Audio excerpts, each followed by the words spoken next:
Hello, welcome back to Vidyanidhi. എൻ്റെ അടുത്ത വീഡിയോയിലേക്ക് എല്ലാവർക്കും സ്വാഗതം. ഇത് ഞാൻ ആദ്യം ഇട്ടിട്ടുള്ള ഇന്ത്യൻ ഭരണഘടന അവകാശങ്ങളും കർത്തവ്യങ്ങളും എന്നുള്ള 8ാം ക്ലാസ്സിൻ്റെ രണ്ടാമത്തെ പാർട്ടാണ്. ആദ്യത്തെ പാർട്ട് ഞാൻ ഓൾറെഡി പോസ്റ്റ് ചെയ്തിട്ടുണ്ട്. അപ്പോൾ എൻ്റെ വീഡിയോ ആദ്യമായിട്ടാണ് കാണുന്നതെങ്കിൽ ക്ലാസ് ഇഷ്ടപ്പെടുന്നുണ്ടെങ്കിൽ സബ്സ്ക്രൈബ് ചെയ്യുക, ലൈക്ക് ചെയ്യുക, കമൻറ്റ് ചെയ്യുക. ഇത് നിങ്ങൾക്ക് ഉപകാരപ്രദമാണ് എന്ന് തോന്നുന്നുണ്ടെങ്കിൽ, നിങ്ങൾക്കിത് യൂസ്ഫുൾ ആവുമെന്ന് തോന്നുന്നുണ്ടെങ്കിൽ നിങ്ങളിത് നിങ്ങളുടെ ഫ്രണ്ട്സിന് ആർക്കെങ്കിലും ഷെയർ ചെയ്യുക. അപ്പോൾ നമുക്ക് വീഡിയോയിലേക്ക് കടക്കാം. അപ്പോൾ ഇത് ഭരണഘടന, നമ്മുടെ ഭരണഘടന LGS പ്രിലിംസ് അല്ലെങ്കിൽ LGS LDC ഇതുള്ള ഏത് PSCയുടെ എക്സാം ആണെങ്കിലും അതിൻ്റെ ഭരണഘടന എന്ന ഭാഗത്ത് ഭരണഘടന എന്ന നമ്മുടെ സിലബസുമായിട്ട് ബന്ധപ്പെട്ട ചാപ്റ്ററാണിത്. അപ്പോൾ നമുക്ക് വീഡിയോയിലേക്ക് കിടക്കാം. കഴിഞ്ഞ വീഡിയോയിൽ ഞാൻ പറഞ്ഞു നിർത്തിയിരുന്നത് ഭരണഘടനാ പരിഹാരങ്ങൾക്കുള്ള അവകാശം, റൈറ്റ് ടു കോൺസ്റ്റിറ്റ്യൂഷണൽ റെമഡീസ് വരെയായിരുന്നു ഞാൻ പറഞ്ഞു നിർത്തിയത്. പക്ഷേ ഇതിൻ്റെ അകത്ത് പെടുന്ന റിട്ടുകൾ ഇതിൽ തന്നെയുള്ള ബാക്കിയായതുകൊണ്ട് ഞാനത് ഒന്നുകൂടെ പറയാം. വ്യക്തിയുടെ രക്ഷയ്ക്കും ഭദ്രതയ്ക്കും നൽകാവുന്ന അതിശ്രേഷ്ഠമായ പരിരക്ഷകളിലൊന്നാണ് ഭരണഘടനാപരമായ പരിഹാരങ്ങൾക്കുള്ള അവകാശം. മൗലിക അവകാശങ്ങളിൽ ഏതെങ്കിലും ലംഘിക്കപ്പെടുന്ന പക്ഷം അവ പുനഃസ്ഥാപിച്ചു കിട്ടുന്നതിന് അനുച്ഛേദം 32 പ്രകാരം സുപ്രീം കോടതിയെയും അനുച്ഛേദം 226 പ്രകാരം ഹൈക്കോടതികളെയും സമീപിക്കാവുന്നതാണ്. സുപ്രീം കോടതിയും ഹൈക്കോടതികളും മൗലികാവകാശങ്ങൾ പുനഃസ്ഥാപിക്കുന്നത് റിട്ടുകളിലൂടെയാണ്. അപ്പം റിട്ടുകൾ എന്താണ് എന്നുള്ളതാണ് നമ്മൾ ഇനി വീഡിയോയിൽ തൊട്ട് നോക്കാനുള്ളത്. അപ്പം റിട്ടുകൾ പലവിധം. ഒന്നാമത്തേതാണ് ഹേബിയസ് കോർപ്പസ്. അന്യായമായി തടങ്കലിൽ വെച്ചിട്ടുള്ള ഒരാളെ കോടതി മുൻപാകെ ഹാജരാക്കാൻ ആവശ്യപ്പെട്ടുകൊണ്ട് കോടതി പുറപ്പെടുവിക്കുന്ന ഉത്തരവാണ് ഹേബിയസ് കോർപ്പസ്. ഇത് പ്രീവിയസ് ചോദിച്ചിട്ടുള്ള ക്വസ്റ്റ്യനാണ്. എനിക്ക് തോന്നുന്നു 10th പ്രിലിംസിൻ്റെ 25/11/2025 ആ ക്വസ്റ്റ്യൻ പേപ്പറിൽ ഈ ക്വസ്റ്റ്യൻ്റെ പ്രസ്താവന ചോദിച്ചിട്ടുണ്ട്. അപ്പം അല്ലെങ്കിൽ ഇപ്പോൾ ഹേബിയസ് കോർപ്പസിൻ്റെ അന്യായമായി തടങ്കലിൽ വെച്ചിട്ടുള്ള ഒരാളെ കോടതിക്ക് മുൻപാകെ ആവശ്യപ്പെട്ടുകൊണ്ട് കോടതി പ്രകടിപ്പിക്കുന്ന ഉത്തരവ് എന്താണ്, അത് ഇതിലേതാണ് എന്ന് ചോദിച്ചിട്ട് ഹേബിയസ് കോർപ്പസ്, മാൻഡമസ്, പ്രൊഹിബിഷൻ, കോവാറൻറ്റോ കൊടുക്കാം. അപ്പം നമുക്ക് കറക്റ്റായിട്ട് അറിയെങ്കിലേ ഹേബിയസ് കോർപ്പസിന് കൊടുക്കാൻ പറ്റത്തുള്ളൂ അല്ലേ. അപ്പം ഹേബിയസ് കോർപ്പസ് അന്യായമായി തടങ്കലിൽ വെച്ചിട്ടുള്ള ഒരാളെ കോടതിക്ക് മുൻപാകെ ഹാജരാക്കാൻ ആവശ്യപ്പെട്ടുകൊണ്ട് കോടതി പുറപ്പെടുവിക്കുന്ന റിട്ടാണ്. മാൻഡമസ്. ഒരു ഉദ്യോഗസ്ഥൻ തന്റെ നിയമപരമായ കർത്തവ്യം നിറവേറ്റാതിരിക്കുന്നത് മൂലം മറ്റൊരു വ്യക്തിയുടെ അവകാശം ഹനിക്കപ്പെടുന്നതായി കോടതി കണ്ടെത്തുമ്പോൾ പുറപ്പെടുവിക്കുന്ന ഉത്തരവാണ് മാൻഡമസ്. പ്രൊഹിബിഷൻ. തങ്ങളുടെ അധികാര പരിധിയിൽ വരാത്ത ഒരു കേസ് കീഴ്ക്കോടതി പരിഗണിക്കുന്നത് വിലക്കിക്കൊണ്ടുള്ള സുപ്രീം കോടതിയുടെയോ ഹൈക്കോടതിയുടെയോ ഉത്തരവാണ് പ്രൊഹിബിഷൻ. കോവാറന്റോ എന്ന് പറഞ്ഞിട്ടുണ്ടെങ്കിൽ ഒരു ഉദ്യോഗസ്ഥൻ അർഹതയില്ലാത്ത സ്ഥാനം വഹിക്കുന്നത് തടഞ്ഞുകൊണ്ട് കോടതി പുറപ്പെടുവിക്കുന്ന ഉത്തരവാണ് കോവാറന്റോ. പിന്നെ സെർഷ്യറി. ഒരു കീഴ്ക്കോടതിയുടെ പരിഗണനയിലിരിക്കുന്ന കേസ് മേൽക്കോടതിയിലേക്ക് കൈമാറ്റം ചെയ്യാനുള്ള ഉത്തരവാണ് സെർവാരി. അപ്പോൾ എത്ര 5 ടൈപ്പ് ഓഫ് റിട്ടുകളാണ്. 1 habeas corpus, 2 mandamus, 3 prohibition, 4 quo warranto, പിന്നെ സെർഷ്യറി. ഭയങ്കര ഇമ്പോർട്ടൻ്റ് ആയിട്ടുള്ളതാണെന്ന് പറഞ്ഞു കഴിഞ്ഞു, സ്കിപ്പ് ചെയ്യരുത്. മനുഷ്യന്റെ അന്തസ്സുറ്റ ജീവിതത്തിൽ മൗലികാവകാശങ്ങളുടെ പങ്ക് എന്ന വിഷയത്തിൽ ചർച്ച സംഘടിപ്പിച്ച് റിപ്പോർട്ട് തയ്യാറാക്കാം. ഇനി അടുത്തത് രാഷ്ട്രനയത്തിന്റെ നിർദ്ദേശക തത്വങ്ങൾ, directive principle of state policy.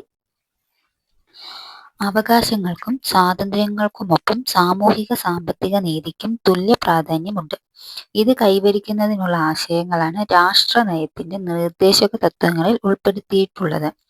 എല്ലാ വിഭാഗം ജനങ്ങളുടെയും ക്ഷേമവും പുരോഗതിയും ഉറപ്പുവരുത്തിക്കൊണ്ട് ക്ഷേമരാഷ്ട്രം സ്ഥാപിക്കുക ഇതിന്റെ ലക്ഷ്യം.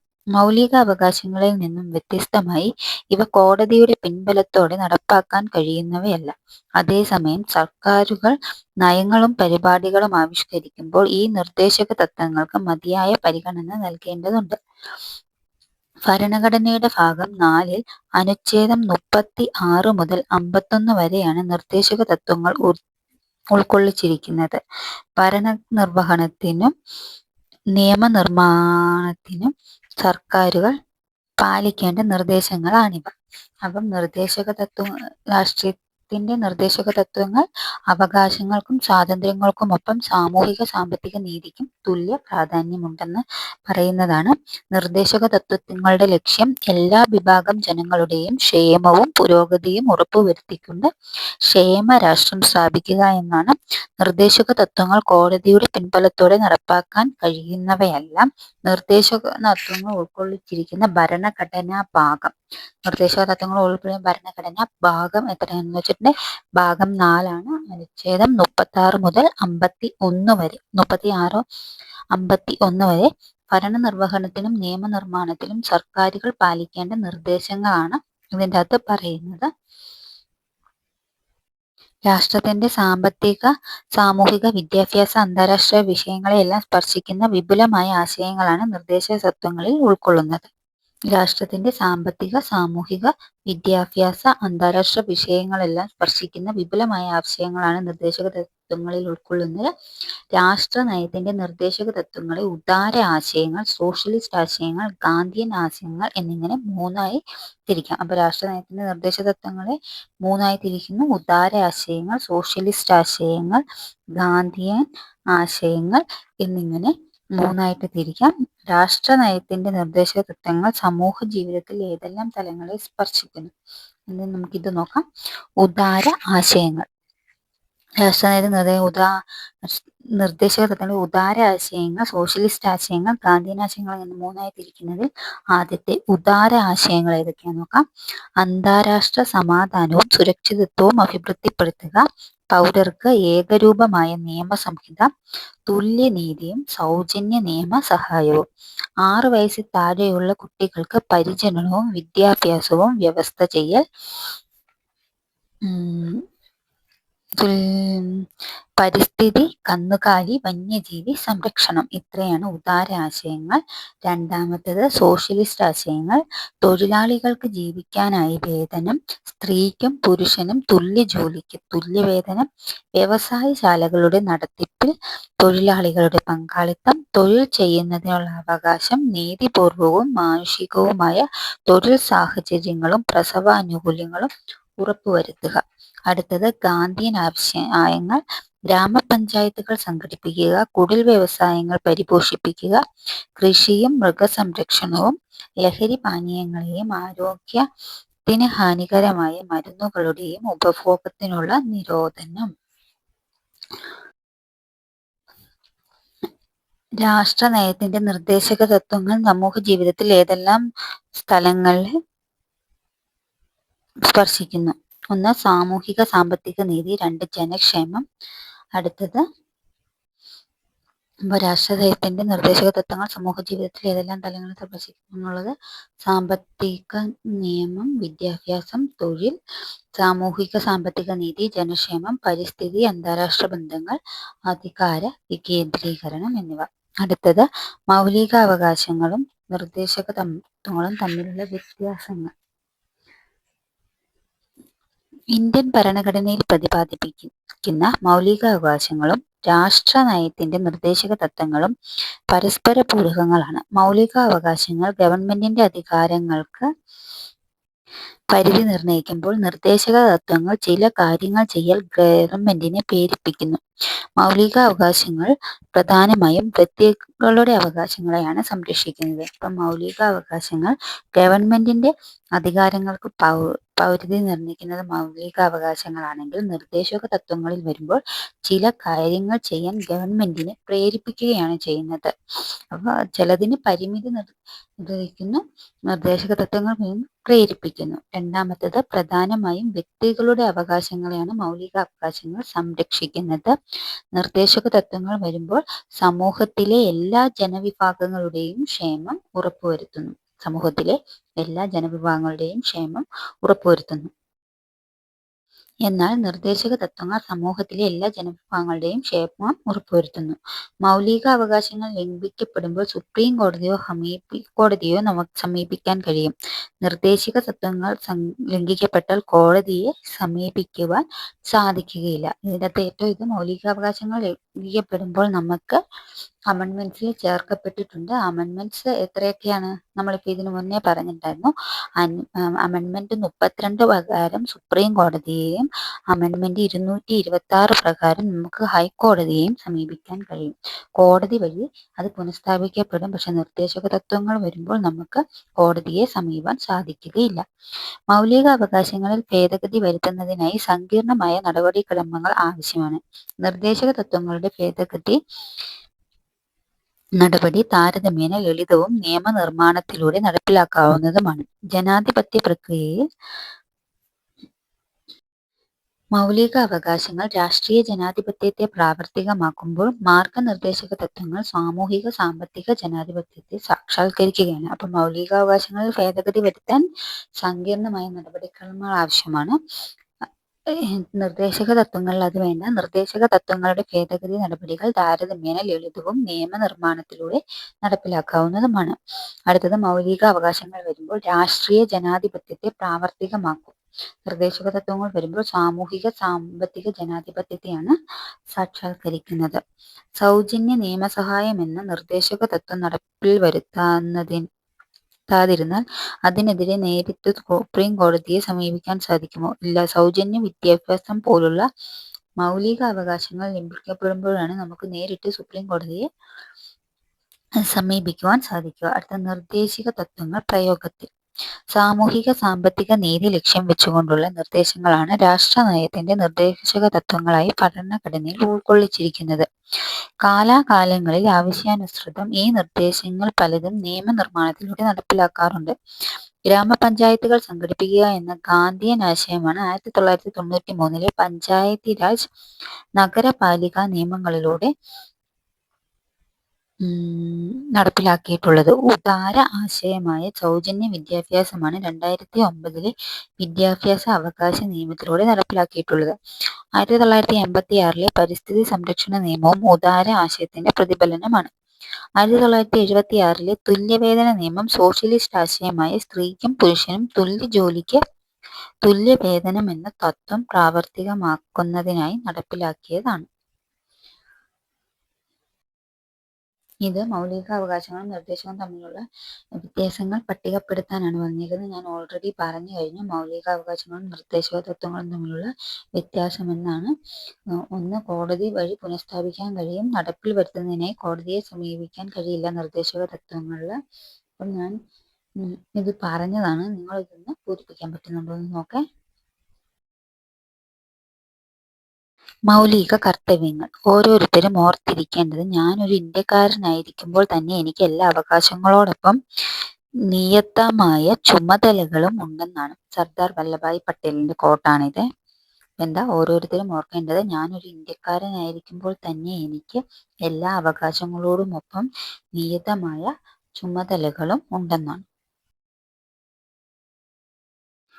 ഇന്ത്യയുടെ പ്രഥമ ഉപപ്രധാനമന്ത്രിയും ആഭ്യന്തരമന്ത്രിയുമായ സർദാർ വല്ലഭായ് പട്ടേലിന്റെ വാക്കുകൾ ശ്രദ്ധിച്ചല്ലോ. ഇന്ത്യൻ പൗരർക്ക് അവകാശങ്ങളോടൊപ്പം നിയതമായ ചുമതലകൾ ഉണ്ടാകണമെന്നാണ് അദ്ദേഹം സൂചിപ്പിക്കുന്നത്. അപ്പോൾ ഇന്ത്യയുടെ പ്രഥമ ഉപപ്രധാനമന്ത്രിയും ആഭ്യന്തരമന്ത്രിയുമായ വ്യക്തിയാണ് സർദാർ വല്ലഭായ് പട്ടേൽ. അവകാശങ്ങളും കർത്തവ്യങ്ങളും ഒരേ നാണയത്തിന്റെ രണ്ടു വശങ്ങളാണ്. പൗരർ പാലിക്കേണ്ടതായ ചില കടമകൾ നമ്മുടെ ഭരണഘടനയിൽ ഉൾക്കൊള്ളിച്ചിട്ടുണ്ട്. പൗരരുടെ മൗലിക കർത്തവ്യങ്ങളെക്കുറിച്ച് നിർദ്ദേശങ്ങൾ സമർപ്പിക്കുന്നതിനായി 1976 കേന്ദ്ര സർക്കാർ നിയോഗിച്ച കമ്മിറ്റിയാണ് സർദാർ സൊറൻ സിംഗ് കമ്മിറ്റി. കമ്മിറ്റിയുടെ നിർദ്ദേശങ്ങൾ പരിഗണിച്ച് 1976 42ാം ഭരണഘടനാ ഭേദഗതിയുടെ ഭാഗമായി മൗലിക കർത്തവ്യങ്ങൾ ഉൾപ്പെടുത്തി. ഇത് പ്രകാരം 51A എന്ന അനുച്ഛേദമായിട്ടാണ് മൗലിക കർത്തവ്യങ്ങൾ ഭരണഘടനയുടെ ഭാഗമായി തീർന്നത്. പൗരർ എന്ന നിലയിൽ ഭരണഘടനയെ അനുസരിക്കുക, രാജ്യത്തെ കാത്തുസൂക്ഷിക്കുക, രാജ്യം ആവശ്യപ്പെടുമ്പോൾ ദേശീയ സേവനം അനുഷ്ഠിക്കുക, പരിസ്ഥിതി സംരക്ഷിക്കുക തുടങ്ങിയ മൗലിക കർത്തവ്യങ്ങൾ ഉൾപ്പെടുന്ന ആശയങ്ങളാണ്. എല്ലാ പൗരരും രാഷ്ട്രത്തോടും സമൂഹത്തോടും പാലിച്ചിരിക്കേണ്ട കർത്തവ്യങ്ങൾ എന്തെന്ന് ബോധ്യപ്പെടുത്തുന്നതാണിവ. 11 ചുമതലകളാണ് മൗലിക കർത്തവ്യങ്ങളായി ഭരണഘടനയിൽ കൂട്ടിച്ചേർക്കപ്പെട്ടിരിക്കുന്നത്. ഇവയിൽ ചിലത് ധാർമ്മികമായതും മറ്റു ചിലത് പൗരധർമ്മമായതുമാണ്. പൗരർ മൗലികാവകാശങ്ങൾ അനുഭവിക്കുമ്പോൾ മൗലിക കർത്തവ്യങ്ങളെക്കുറിച്ച് കൂടി പൗരന്മാരാകണമെന്ന് ഇതിൻ്റെ അടിസ്ഥാന തത്വം. മൗലിക കർത്തവ്യങ്ങളിൽ ഉൾപ്പെടുന്ന ആശയങ്ങൾ എന്തൊക്കെയാണ്? പൗരർ എന്ന നിലയിൽ ഭരണഘടനയെ അനുസരിക്കുക, രാജ്യത്തെ കാത്തുസൂക്ഷിക്കുക, രാജ്യം ആവശ്യപ്പെടുമ്പോൾ ദേശീയ സേവനം അനുഷ്ഠിക്കുക, പരിസ്ഥിതി സംരക്ഷിക്കുക. 11 ചുമതലകളാണ് മൗലിക കർത്തവ്യങ്ങളിൽ നമ്മൾ ഉൾച്ചേർത്തിരിക്കുന്നത്. അപ്പം മൗലിക കർത്തവ്യങ്ങൾ ഉൾക്കൊള്ളുന്ന ഭരണഘടനാ ഭാഗമാണ് ഭാഗം 4A. മൗലിക കർത്തവ്യങ്ങളെപ്പറ്റി പ്രതിപാദിക്കുന്ന ഭരണഘടന അനുച്ഛേദമല്ല, അമെൻമെന്റ്സ് എന്ന് പറയുന്നത് അനുച്ഛേദം 51A ആണ്. ഭരണഘടനയിലെ മൗലിക കർത്തവ്യങ്ങൾ ഉൾപ്പെടുത്തിയ ഭേദഗതിയാണ് 1976 42ാം ഭേദഗതി. എത്രാമത്തെ? 42ാം ഭേദഗതി. അതിനൊരു പ്രത്യേകതയുണ്ട്. 42ാം ഭേദഗതിക്ക് നമ്മൾ മിനി കോൺസ്റ്റിറ്റ്യൂഷൻ എന്ന് പറയാറുണ്ട്. അതിപ്പോൾ വളരെ ഇമ്പോർട്ടൻ്റ്, എപ്പോഴും ക്വസ്റ്റ്യൻസ് ചോദിക്കുന്ന ഒരു ഭേദഗതിയാണത്. 1976 42ാം ഭേദഗതി മിനി കോൺസ്റ്റിറ്റ്യൂഷൻ എന്നറിയപ്പെടുന്നു. ഇപ്പം ഇന്ത്യൻ ഭരണഘടനയിൽ മൗലിക കർത്തവ്യങ്ങളിൽ ചിലത് താഴെ കൊടുത്തിരിക്കുന്നു. മറ്റേതെല്ലാം കർത്തവ്യങ്ങളാണ് ഇന്ത്യൻ പൗരർക്ക് ഭരണഘടന അനുസൃതം നിർവഹിക്കാനുള്ളതെന്ന് പാഠപുസ്തകത്തിന്റെ അവസാന ഭാഗത്ത് നിന്നും കണ്ടെത്തി ചർച്ച ചെയ്ത് കുറിപ്പ് തയ്യാറാക്കുക. ഓൾറെഡി ഞാൻ പറഞ്ഞു കഴിഞ്ഞു. ഭരണഘടനയെ അനുസരിക്കുകയും അതിന്റെ ആദർശങ്ങളെയും സ്ഥാപനങ്ങളെയും ദേശീയപാതയെയും ദേശീയഗാനത്തെയും ആദരിക്കുകയും ചെയ്യുക. സ്വാതന്ത്ര്യത്തിന് വേണ്ടിയുള്ള നമ്മുടെ ദേശീയ സമരത്തിന് പ്രചോദനം നൽകിയ മഹനീയ ആദർശങ്ങളെ പരിപോഷിക്കുകയും പിന്തിരിക്കുകയും ചെയ്യുക. അടുത്തത്, പൗരർ എന്ന നിലയിൽ ഭരണഘടന അനുസരിക്കുക, രാജ്യത്തെ കാത്തുസൂക്ഷിക്കുക, രാജ്യം ആവശ്യപ്പെടുമ്പോൾ ദേശീയ സേവനം അനുഷ്ഠിക്കുക, പരിസ്ഥിതി സംരക്ഷിക്കുക എന്നിവയൊക്കെയാണ് നമ്മുടെ ഭരണഘടന. വ്യക്തികളുടെ അന്തസ്സുറ്റ ജീവിതത്തിന് അത്യന്താപേക്ഷിതമായ അവകാശങ്ങൾ മൗലികാവകാശങ്ങളായി ഉറപ്പു നൽകുന്നു. ഒപ്പം സമൂഹക്ഷേമത്തിനായുള്ള രാഷ്ട്രനയത്തിന്റെ നിർദ്ദേശക തത്വങ്ങൾ മുന്നോട്ട് വയ്ക്കുകയും ചെയ്യുന്നു. രാഷ്ട്രത്തിന്റെ അഖണ്ഡതയ്ക്കും നിലനിൽപ്പിനും ഉതകുന്ന മൗലിക കർത്തവ്യങ്ങളും ഭരണഘടനയിൽ പരാമർശിച്ചിട്ടുണ്ട്. ഈ വിധത്തിൽ ഭരണഘടന അവകാശങ്ങളുടെയും കർത്തവ്യങ്ങളുടെയും ഒരു സംഹിതയായി പ്രവർത്തിക്കുന്നു. അപ്പം ഇത്രയാണ് ഈ ചാപ്റ്റർ. ആദ്യം ഞാനൊരു ഒറ്റ ചാപ്റ്റർ എഴുതാനാണ് വിചാരിച്ചത്. അപ്പം ഞാൻ നോക്കിയപ്പോൾ 1 മണിക്കൂറോളം വരുന്നതാണ് രണ്ടായിട്ട് വീണ്ടും ഇട്ടത്. ഇനി തുടർ പ്രവർത്തനങ്ങൾ നിങ്ങൾക്ക് ചെയ്യാൻ പറ്റുന്നുണ്ടോ എന്ന് നമുക്ക് നോക്കാൻ പറ്റും. നിങ്ങൾക്ക് പറ്റുന്നുണ്ടെങ്കിൽ നിങ്ങൾ ഈ ചാപ്റ്റർ എടുത്തു നിങ്ങൾക്ക് എന്ത് പ്രസ്താവന ചോദ്യം വന്നാലും എഴുതാൻ സാധിക്കും, അല്ല സാധാ 1 വേർഡ് വന്നാലും എഴുതാൻ പറ്റും. അപ്പോൾ അടുത്ത വീഡിയോ ആയിട്ട് കാണാം. എല്ലാവരും SCERT സ്കിപ്പ് ചെയ്യാതെ നോക്കണം. ഇനി ദിവസങ്ങളില്ല. ഇന്നേക്ക്